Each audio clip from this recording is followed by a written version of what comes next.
बिस्मिल्लाहिर्रहमानिर्रहीम। अस्सलाम वालेकुम डियर स्टूडेंट्स, क्या हाल है आप लोगों की? उम्मीद है खैर खैरियत से होंगे। मैं आपको सुपीरियर लर्निंग मैनेजमेंट सिस्टम की तरफ से वेलकम करता हूं। हमारा आज का लेक्चर प्रिंसिपल्स ऑफ कॉमर्स में इंशाल्लाह चैप्टर नंबर 3 के बारे है, which is known as sole proprietorship and sole tradership. हमारा आज का ये 4th वीडियो लेक्चर है जो आप लोगों से शेयर हो रहा है, इंक्लूडिंग इंट्रोडक्शन,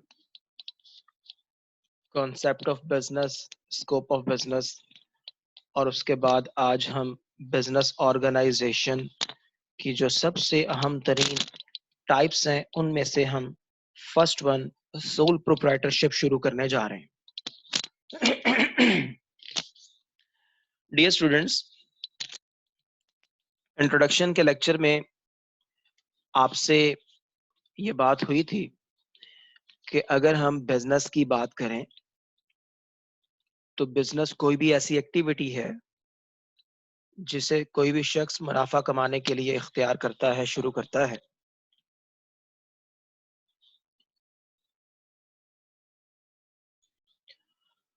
और उसी लेक्चर में आपसे ये भी बात हुई थी कि बुनियादी तौर पर कारोबार की 3 इकसाम हैं। There are basically 3 different types of business organisations. हमने बात की थी अगर कोई अकेला शख्स बिजनेस को ऑन करे, वही सरमाया लगाए, नफा नुकसान का वही जिम्मेदार हो, तो ऐसे बिजनेस को हम सोल प्रोप्राइटरशिप यानी सोल ट्रेडरशिप भी कहते हैं। 2 या 2 से ज्यादा लोग मिलकर बिजनेस करें तो पार्टनरशिप, जो हमारा नेक्स्ट लेक्चर होगा इंशाल्लाह। और अगर बहुत सारे लोग मिलकर कारोबार कर रहे हैं तो उसे हम कंपनी का नाम देते हैं। So, dear students, we are talking about sole proprietorship in today's lecture. As far as the chapter outline is concerned, first of all, we are talking about definitions of sole proprietorship, advantages and disadvantages of sole proprietorship. ये हमारा as a long question होगा आज के lecture का। हम फिर इसी chapter के short questions की बात करेंगे, MCQs की बात करेंगे, and so on. जो students किताब से ये chapter पढ़ना चाहते हैं, पेज नंबर 54 से onward पढ़ेंगे। तो जनाब, मैं अगर सोल प्रोप्राइटरशिप को डिफाइन करूं तो ये कर्सर को जरा फॉलो करिएगा। सोल का मतलब होता है अकेला, सिंगल, और प्रोप्राइटर का मतलब होता है बिजनेसमैन।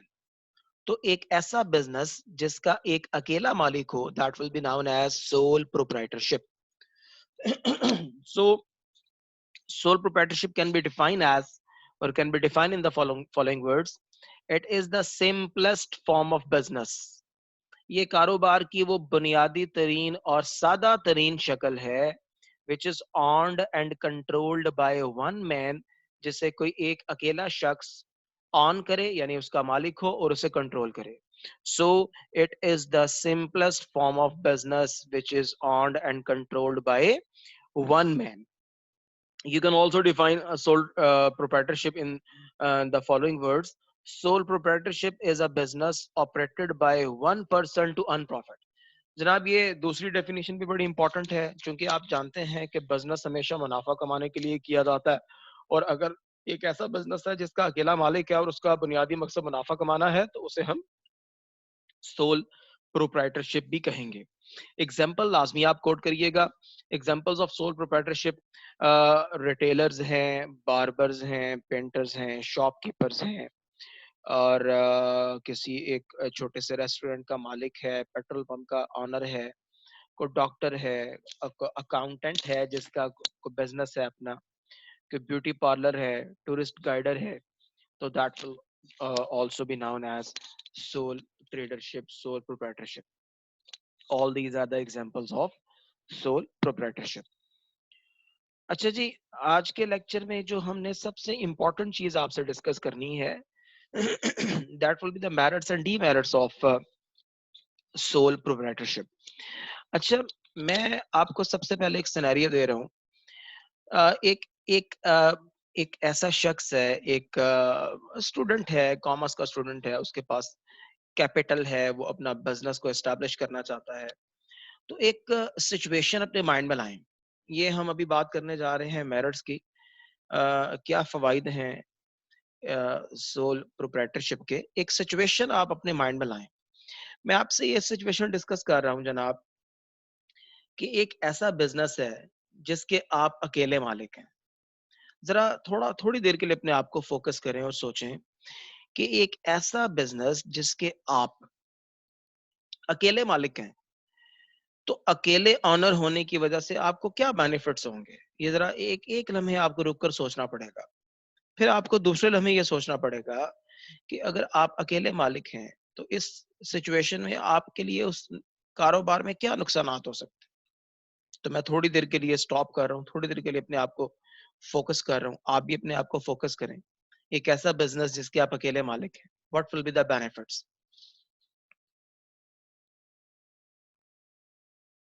जनाब, तो अगर आपने अपने आप को फोकस करके सोचा है, तो फौरन आपके जहन में आएगा कि अगर आप अकेले बिजनेस के मालिक हैं, तो मुकम्मल मुनाफा आपका होगा। आप इजीली डिसीजन ले सकते हैं, किसी से मशावरत किए बगैर, टाइम जाया किए बगैर आप क्विक डिसीजन ले सकते हैं। फ्रीडम ऑफ एक्शन आपको हासिल होगी, पर्सनल इंटरेस्ट आप शो करेंगे।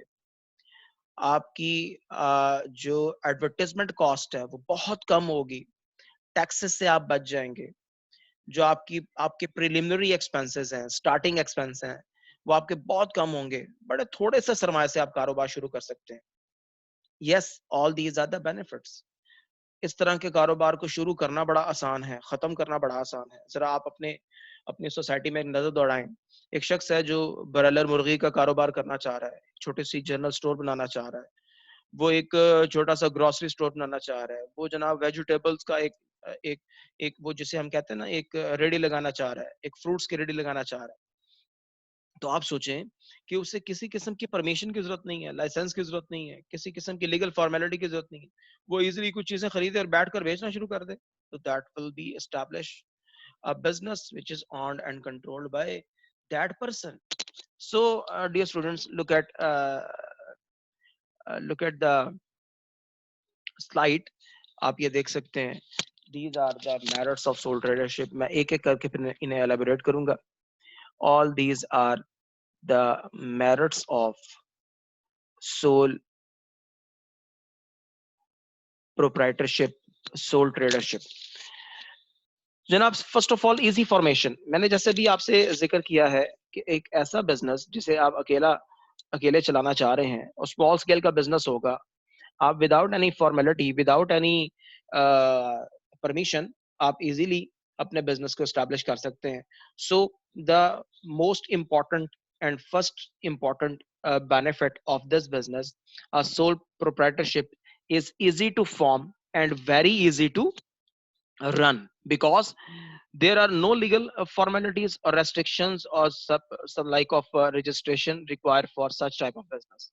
तो जनाब, इसी फॉर्मेशन में आपने ये सीखा कि ये एक ऐसा बिजनेस है जिसे चलाना बनाना बहुत आसान है। तो आप क्या लिख सकते हैं कि a sole proprietorship is easy to form and very simple to run. There is no legal restriction or formality or like registration which are involved for establishing such type of business. दूसरा जी, personal interest. जैसा कि आप जानते हैं कि इस business के लिए सिर्फ एक अकेला मालिक होता है। उसे पता होता है कि अगर वो पर्सनल इंटरेस्ट लेगा तो सारे का सारा मुनाफा भी उसका, और अगर पर्सनल इंटरेस्ट नहीं लेगा तो सारे का सारा नुकसान भी उसी को बर्दाश्त करना पड़ेगा। So a sole proprietor has to take keen interest in the business affairs because he is alone responsible for the profit and for the losses of the business. Number 3 पे मैं बात कर रहा हूँ जी, क्विक डिसीजंस। भाई याद रखिएगा कि आपका चूंकि पार्टनर कोई नहीं है जिससे आपको मशावरत करनी है, तो आप इजीली डिसीजन ले सकते हैं without any time constraint, without any time restriction. आप इजीली अपना डिसीजन ले सकते हैं। फिर फ्रीडम ऑफ एक्शन में याद रखें, in sole proprietorship the control and supervision of the business remains in the hands of one person. So sole trader can do whether he likes for the success of the business, because there is no interference of any other person in the business matter. फिर business secrecy का यहाँ मतलब समझ लीजिएगा, कारोबारी राजदारी, कि business secrecy बड़ी high होती है, आपको अपने बिजनेस के जो सीक्रेट्स हैं वो किसी दूसरे को बताने की जरूरत नहीं होती। सो बिजनेस सीक्रेट्स आपके पास होते हैं जो आपके कारोबार की कामयाबी का सबब बनते हैं। आपको पब्लिसिटी कॉस्ट बहुत कम करनी पड़ती है। आप अगर इस बिजनेस को बहुत इजीली एस्टैब्लिश कर सकते हैं तो इजीली खत्म भी कर सकते हैं। जैसे कि मैंने आपसे ये बात की, मैं प्रीवियस स्लाइड पे जाना चाहूंगा।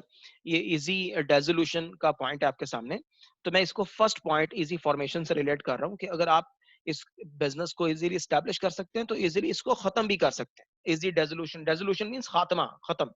So a sole proprietor business can easily be dissolved because there are no legal formalities for the dissolution of such business. इसी तरह बिजनेस एक्सपेंसेस आप सेव कर सकते हैं, आपकी एडवर्टाइजमेंट कॉस्ट बड़ी कम होती है, टैक्सेस आपके कोई नहीं होते, and so on. These are the merits of sole proprietorship.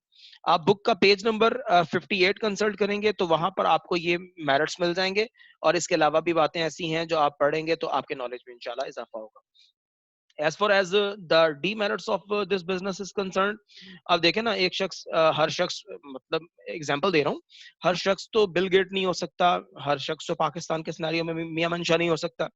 अब जो लोग अपना बिजनेस स्टैब्लिश करते हैं उनको जो प्रॉब्लम्स फेस करनी पड़ती हैं उसमें सबसे पहले जो है shortage of capital.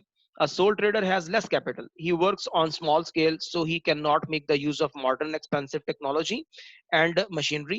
Due to limited production, he cannot get the benefits of large scale production. तो पहला डीमेरिट ये है कि पैसा कम होता है। दूसरा जी अनलिमिटेड लायबिलिटीज, ये बड़ा इंपॉर्टेंट कॉन्सेप्ट है, याद रखिएगा। ये शॉर्ट क्वेश्चन में भी बहुत दफा आपको पेपर में नजर आएगा। देखें, अनलिमिटेड लायबिलिटी का मतलब ये है कि अगर एक शख्स किसी से उधार लेकर कारोबार शुरू करता है, नुकसान की सूरत में उसकी जो पर्सनल प्रॉपर्टी है वो भी सोल्ड आउट होगी for the payment of business debts. एक शख्स ने बैंक से 10 लाख का कर्ज लिया, बिजनेस किया, बिजनेस फ्लॉप हो गया, जब बिजनेस को सेल आउट किया तो 4 लाख का बिजनेस का सेल हुआ। अब बैंक को तो 10 लाख वापस करने हैं, प्लस इंटरेस्ट वापस करना है, तो बैंक तो आपसे कहेगा जी आप अपने 10 लाख हमें अरेंज करके दें, चाहे आपको अपना जाती घर भी बेचना पड़े। तो सोल ट्रेडरशिप में बिजनेसमैन की लायबिलिटी अनलिमिटेड होती है। The sole proprietor alone has to bear the responsibility of loss, which can be a cause of business failure. Sometimes his private property, yes, sometimes his private property can be sold out for the payment of business debts. Difficulty in credit जी, sole trader चूंकि अकेला होता है, उसकी कोई credit standing बड़ी strong नहीं होती, तो उससे क्रेडिट रेटिंग एजेंसीज जो होती हैं वहां से क्रेडिट रेटिंग मिलती नहीं है, तो बैंक से इन लोगों को फाइनेंस नहीं करते। ये बेचारे फिर अपने रिलेटिव्स और अपने जो ब्लड रिलेशनशिप में है प्लस अपने फ्रेंड्स हैं वहां से क्रेडिट अरेंज करते हैं, वो भी सम टाइम डिफिकल्ट हो जाता है। फिर जैसा कि मैंने प्रीवियसली आपसे बात की कि सोल ट्रेडरशिप में चूंकि प्रॉफिट भी आपका अपना है तो लॉस भी आपको अकेले बियर करना पड़ता है। Janab, sole tradership business is not a durable form of business because in case of insolvency, in case of death, sickness, accident और heavy loss, तमाम की तमाम बिजनेस एक्टिविटी स्टॉप हो जाएंगी जो कि फेलियर की तरफ जाएगा। लैक ऑफ पब्लिक कॉन्फिडेंस, याद रखें जी, पब्लिक कॉन्फिडेंस बहुत ज्यादा नहीं होता, और पब्लिक कॉन्फिडेंस इसलिए ज्यादा नहीं होता बिकॉज बिजनेस ड्यूरेबल नहीं होता, बिजनेस की प्लेस को परमानेंट नहीं होती, इसलिए पब्लिक कॉन्फिडेंस शो नहीं करती। और some time due to wrong decisions, एक अकेला शख्स होता है, सम टाइम वो स्टक हो जाता है, को गलत फैसला कर बैठता है जिसकी वजह से कारोबार सारे का सारा तबाह हो जाता है। So a sole trader has to depend on his own wisdom for making business decisions. A single person is not always in a position to understand all the affairs and problems of the business, so he may take wrong decisions and suffer loss. The last one is lack of advertisement. बड़ी बड़ी companies जो हैं वो अपनी TV पर लाखों रुपया लगाकर इश्तिहारा देती हैं, हर उनकी नई आने वाली प्रोडक्ट जो है वो कस्टमर्स तक जो है वो पहुंचाई जाती है, उसका नॉलेज डिस्पर्स किया जाता है, और कंपनीज ऐसे प्रॉफिट जनरेट करती हैं बाय इंक्रीजिंग देयर सेल्स।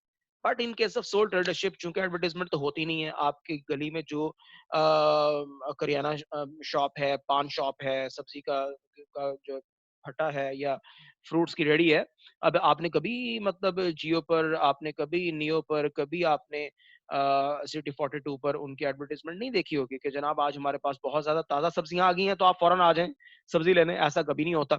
सो चूँकि एडवर्टाइज़मेंट नहीं होती इसलिए लिमिटेड सी सेल्स होती हैं और बड़ा लिमिटेड सा बिज़नेस होता है। All these are the demerits of sole proprietorship. As far as the short questions are concerned, first वाला क्वेश्चन आपके सामने है, ये आप पढ़ चुके हैं, आप इसको डिफाइन कर सकते हैं। दूसरा मैंने आपको समझा दिया। तीसरा देख लीजिएगा, 5 कैरेक्टरिस्टिक्स ऑफ सोल प्रोप्राइटरशिप। इसमें सोल ओनरशिप है, इजी फॉर्मेशन है, इजी डिसोल्यूशन है, एंटायर प्रॉफिट है, अनलिमिटेड लायबिलिटीज हैं, बिजनेस सीक्रेसी है एंड सो ऑन। नेक्स्ट कह रहा है जी 5 एडवांटेजेस, 5 मेरिट्स।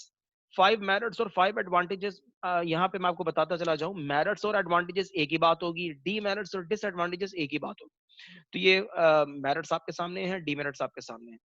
जनाब आखिरी क्वेश्चन है, why the life of the sole tradership is limited. Yes, ये मैं आपको एक ओपन एंडेड क्वेश्चन दे रहा हूं। आप इस सारे लेक्चर को सुनेंगे और फिर इसके बारे में रिस्पॉन्स करेंगे कि सोल ट्रेडरशिप में जो बिजनेस है उसकी लाइफ बहुत ज्यादा लिमिटेड क्यों होती है। ये आपने डीमेरिट्स की बेस पर इसके बारे में बात करनी है। उम्मीद है आप इस ओपन एंडेड में एक स्टेटमेंट बनाकर अपना आंसर लिख सकते हैं।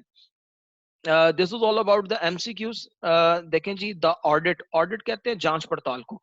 तो audit of sole proprietorship is 4 options हैं, on owners, will, not compulsory, compulsory, none of this. याद रखिएगा जी, सोल ट्रेडरशिप में जो ऑडिट है वो कंपलसरी नहीं होता, तो आप बी ऑप्शन की तरफ जाएंगे। इसी तरह सोल ट्रेडरशिप एक इलास्टिक बिजनेस है, इसमें पार्टिसिपेंट सिर्फ एक ही होते हैं। और in sole proprietorship the responsibility of loss, yes ये भी आप सीख चुके हैं कि सिर्फ एक अकेले शख्स पर होती है। सी ऑप्शन के लिए जाएंगे। Sole proprietorship business is generally carried on small scale, जी जनाब। तो ये भी आपसे बात हो गई। तो this is all about our today's lecture. उम्मीद करता हूं कि आप ये लेक्चर को किताब से पढ़ेंगे, बहुत ज्यादा बेनिफिशियल होगा आप लोगों के लिए। जो आप क्वेश्चन रेज करना चाहेंगे वो इंशाल्लाह हमारा जो लाइव सेशन होगा उसमें आप हमसे बात कर सकेंगे। थैंक यू वेरी मच जी, इसको आप पढ़ें और इस चैप्टर को बहुत अच्छे तरीके से तैयार करने की कोशिश करें। अल्लाह हाफिज।